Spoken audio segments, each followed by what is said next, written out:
Okay, so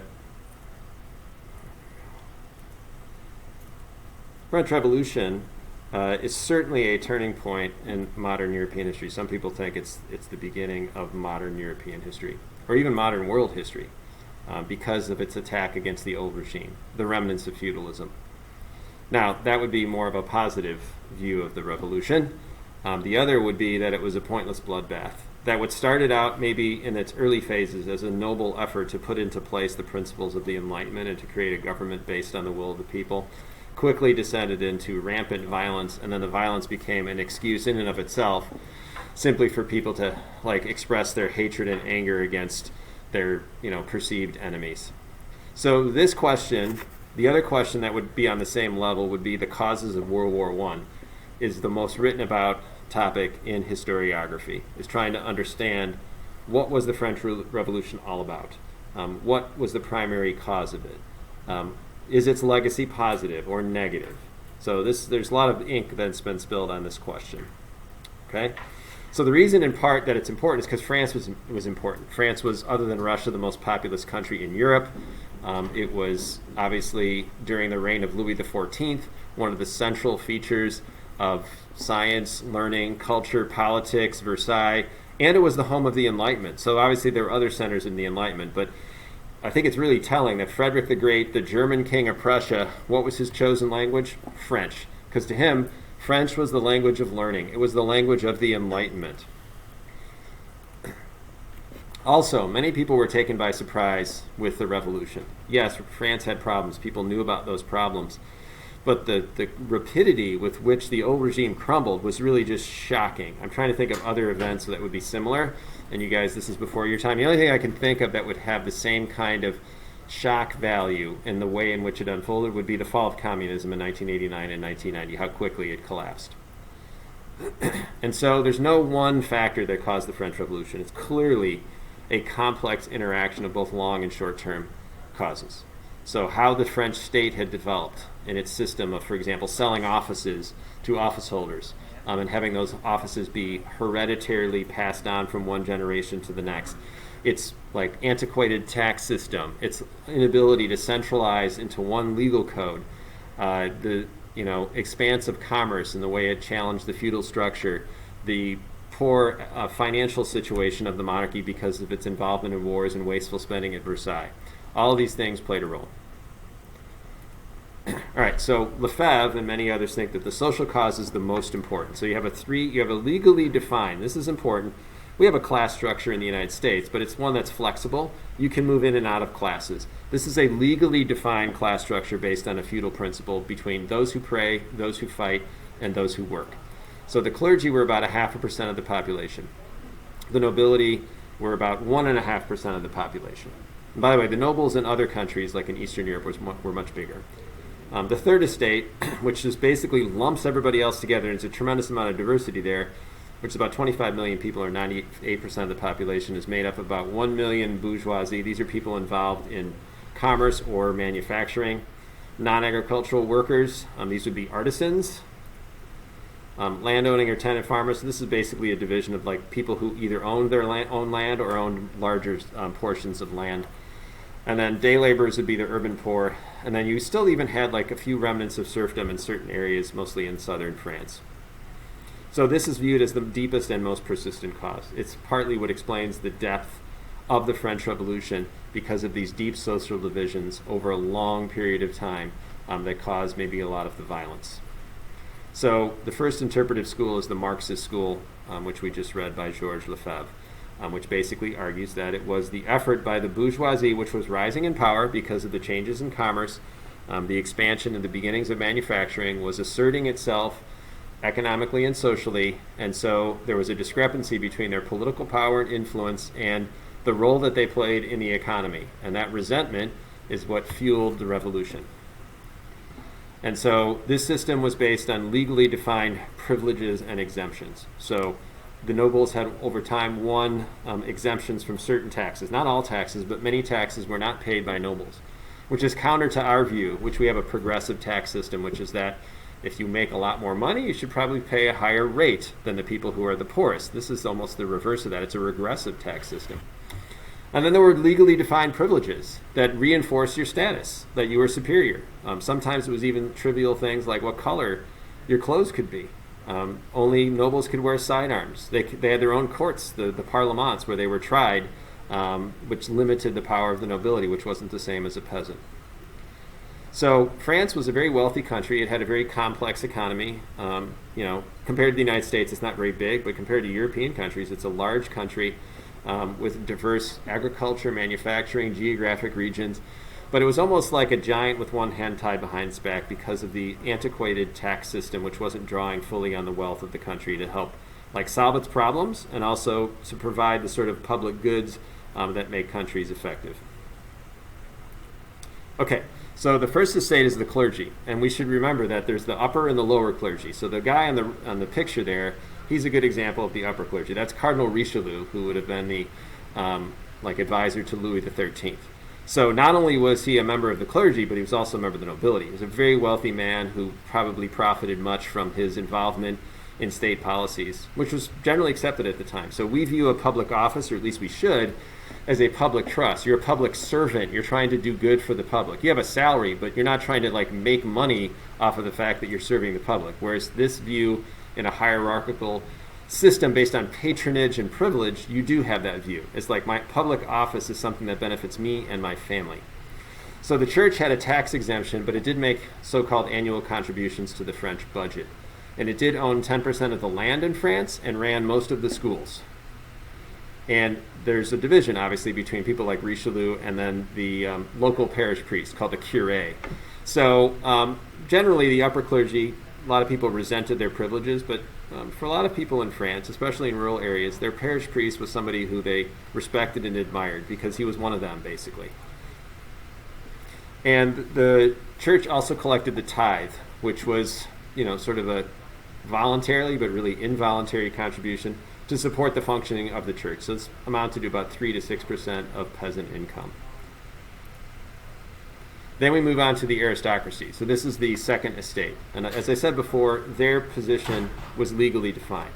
So it's theoretically possible that you could have a poor member of the aristocracy because it's not based on wealth. It's based on inherited privilege and status, oftentimes by the purchase of an office. So it could have been your family was ennobled in the 16th or 17th century because the expansion of the state required new office holders. So the king created an office, and then you paid a tax so that you could make that office heritable or pass it on to your offspring.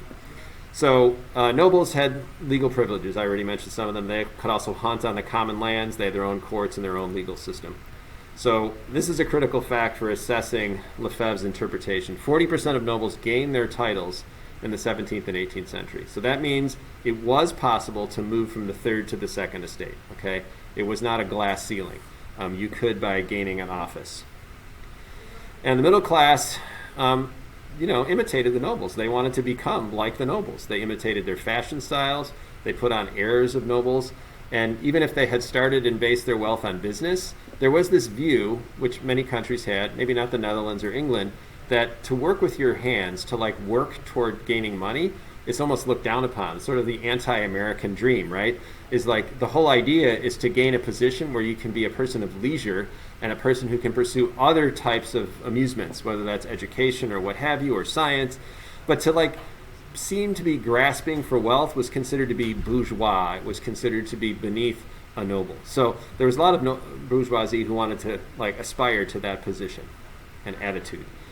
And increasingly, especially after Versailles was built, to be a nobleman, you got to be in the center of action, right? It's like how people want to live in New York City or Los Angeles, depending on what industry you're in.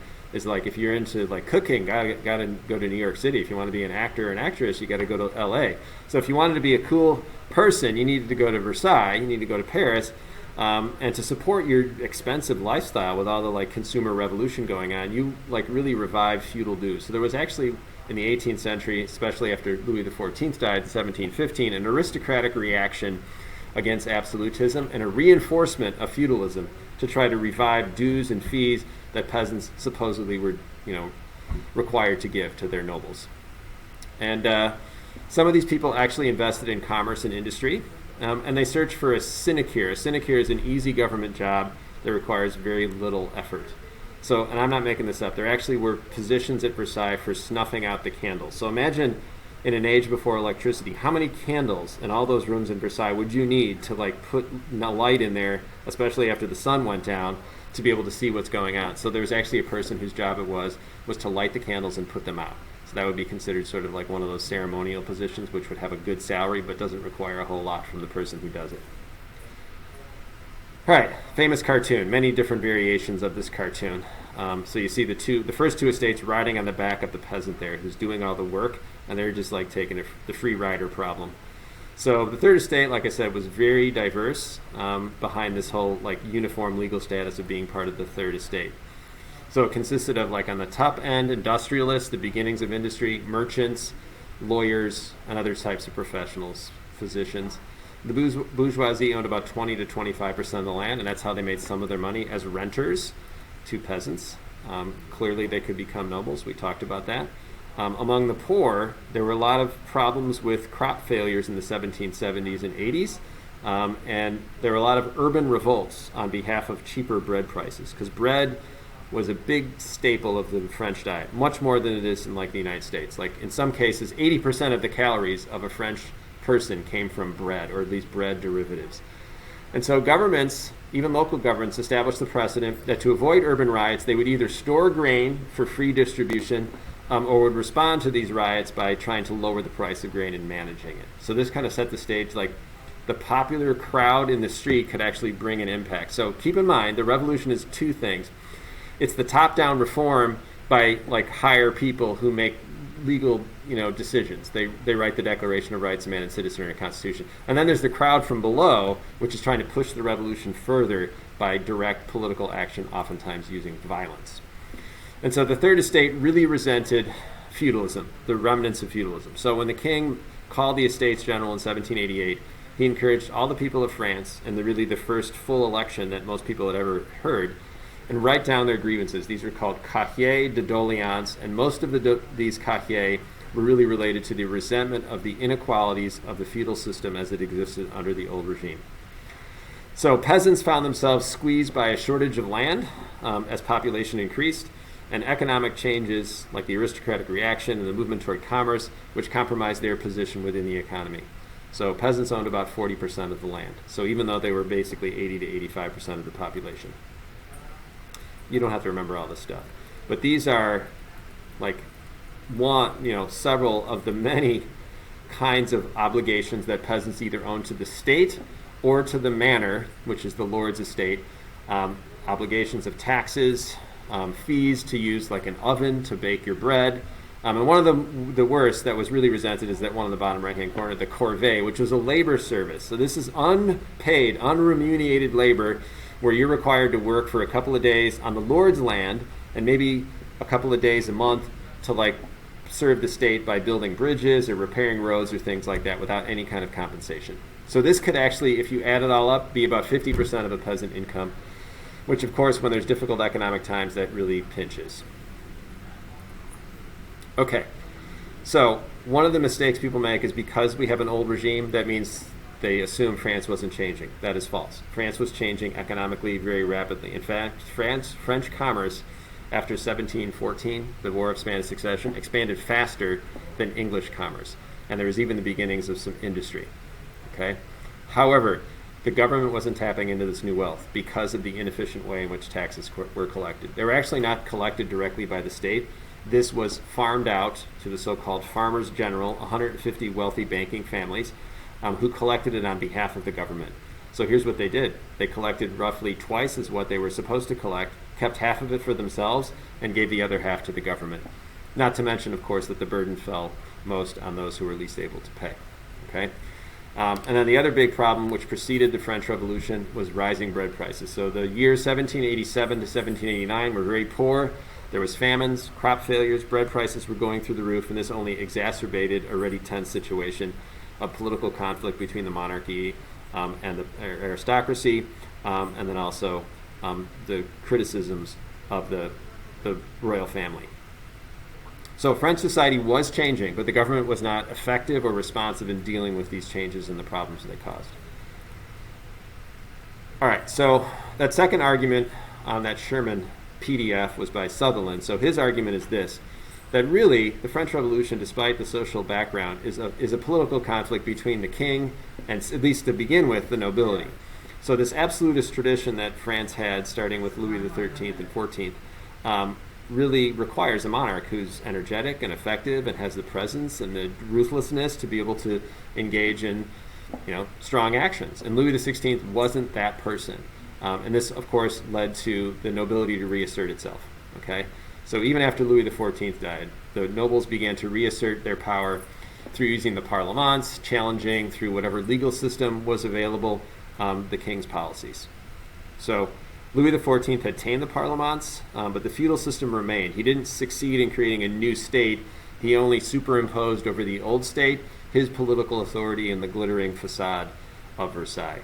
So Louis XV, who was the great-grandson of Louis XIV, was not a strong monarch. He was more interested in hunting and having affairs with his many mistresses, also engaging in pretty much every war that afflicted the European continent, wasting lots of money. And so basically France drifted for 60 years. And then in 1771, he decided, after another war, to raise taxes. And this led to a significant conflict with the most important parliament, that of Paris. And so he decided to play hardball, we're talking about Louis XV here, and dismissed the Parlement of Paris and exiled many of its members. So I just want to remind you, these parlements are not like one uniform, it's not like the Parliament of France. It's a law court. It's a legal system that is based in feudal tradition. They're based in the provinces that were cobbled together to create France over time through marriage and conquest.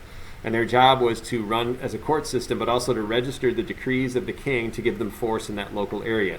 If they disagreed with the king's edicts, they could issue a remonstrance, and then the king could try to assert his royal authority by appearing before them in what's called the lit de justice, through threats or intimidation or coercion or dialogue. And of course, Louis XIV was very successful with that.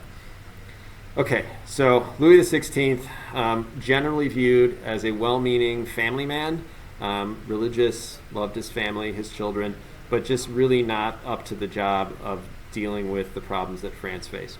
So early on, don't forget, the reason he married Marie Antoinette, the Austrian princess, was because of the 1756 alliance that began the 7 Years' War, a war that turned out horribly for France. And so in a lot of ways, their marriage was a symbol of this failed alliance with Austria. So at first, they were a young couple, and they really seemed to be in love, and so people, kind of were fascinated with them. But then it became clear that Louis was unable to consummate his marriage. So he had some problems with his equipment, shall we say, which required surgery, and he was reluctant to get that in an age without anesthetic. So he was mostly interested in, as a locksmith and also hunting. You could use a Freudian, interpretation of why he was interested in locks. Was he unable to consummate his marriage? So Marie Antoinette was kind of a young woman who was kind of bored with the court at Versailles. So she became, there was a lot of rumors that she was having an affair, maybe true, maybe not. Didn't really matter. It was mostly just what people believed. She became very extravagant and lavishing money on cosmetics and amazing hairdos and revealing clothing. And you might remember that Hamlet that I showed you that they built to amuse her, to pretend like she was a peasant. And so a whole underground literature began criticizing the monarchy, and this began to degrade their view in the mind of the public. I'm not going to go into this, but there was a big scandal over this, what's called the diamond necklace affair in 1785, where somebody posing as a clergyman was giving a gigantic necklace to Marie Antoinette, and it raised all kinds of questions, like what's the relationship between her and the clergyman? Why is she accepting such an extravagant gift? What's the quid pro quo here? So to appease the nobles, in 1774, the year he became king, Louis XVI decided to call the parlements back that were dismissed by his grandfather, Louis XV, to appease the nobles. Rather than making them feel satisfied, it only confirmed to them that Louis XVI was a weak ruler. So the thing here is that Louis did try to reform the French state. It's not like he just sat there like Nero and fiddled while Rome burned. He just didn't have the willpower and the skill to be able to follow through. He always listened to the last person who talked to him, oftentimes his wife, and just always backed down. Okay, so one of the other causes is obviously the Enlightenment. So over the 18th century, the ideas of the philosophes, that there are natural laws that guide politics, that people are born with rights, Montesquieu's ideas of balanced government, Rousseau's notion of the social contract, Voltaire's criticism of the position of the clergy and of the stupidity of the old regime. These had clearly made an effect. So instead of it being a revolt, which is a revolt is we're just angry and we want bread or we want changes, this criticism took the form of more fundamental explanations of what was wrong with the old regime and the language of the Enlightenment. And we already had the example of the American Revolution, which had two main effects on why it produced the French Revolution. One is it demonstrated that Enlightenment principles could be implemented in a successful state. So the Declaration of Independence, the U.S. Constitution, demonstrated that the Americans were making a government based on the will of the people, a republic without a monarchy. So also, many nobles, like the guy on the right there, Marquis de Lafayette, by the way, there's many cities named after him in the United States, and he did return to the United States in the 1820s or 30s to a grand reception because he was the hero of the two worlds, because he also played a major role at the beginning of the French Revolution before he fell out of favor because he was a noble. So he had fought, like others had, in the American Revolution, and when he returned to France, he was certainly influenced by these ideals of the Enlightenment and wanted to lead the similar reform in France. Now keep in mind, he's a member of the nobility, so this also would be a challenge to Lefebvre's interpretation. Many of the early leaders of the revolution were nobles who also saw the problems with the inequality and backwardness of the old regime. And then the other major reason is the French spent a lot of money supporting the American colonists, okay? Not just in military, but in naval support. It cost them a huge amount of money. Why did they do this? Because they hated the British. They wanted to, they had just lost the 7 Years' War, and they had lost all of their North American colonies. So it's a little bit like, all right, we lost our North American colonies, you're going to lose yours. That's the irony. All right, so the spark that set off the French Revolution was the financial problems of the state. So this budget on the right-hand side kind of gives you an idea. So if you notice, there's 50% of the French budget is just going to pay the interest on the debt. You're not paying down the debt, you're just paying the interest. That's a really bad situation. Notice that a quarter of the budget goes to Versailles. So this is obviously a crisis. In fact, in 1785, the French state declared bankruptcy. So this is, the king has to take some kind of action to deal with the situation. I'm not going to go into all these different finance ministers, but it just goes to show that Louis did attempt to address the situation. The most ambitious reform was by his first finance minister, Turgot, who was a physiocrat. Physiocrats believe that real wealth is land, and the only way to make land more productive is to free it from all the feudal obligations. So this is an Enlightenment principle. So he wanted to eliminate the corvée labor service, convert it into a tax. He wanted to eliminate the guilds, which is very threatening to those who are involved in the crafts. He wanted to get rid of all the internal tariffs and create one uniform market, so it's basically like kind of a free market economy. However, this aroused such huge opposition that he was dismissed in 1776. Then the king appointed Jacques Necker, who was a popular Swiss banker and associated with the philosophes. He did an entire review of the French budget called the Compte Rendu, which demonstrated how much wasteful spending there was. So he suggested eliminating all kinds of these office holders, which of course made them angry, and so he was dismissed. By the way, he would come back during the crisis when the Estates General met, and it was his dismissal in July of 1789 that fomented the Bastille uprising. And then a guy named Calonne tried to bring together the Assembly of the Notables, like a hand-picked group of 150 wealthy, influential people who they hoped would approve these taxes on behalf of everyone, and that didn't work. It only led to further opposition, and Calonne had to flee the country because people were calling for his head. And then the last effort also failed. So the king decided, having no other recourse and backing down so many times, that he needed to call the Estates General into session, which had not met since 1614.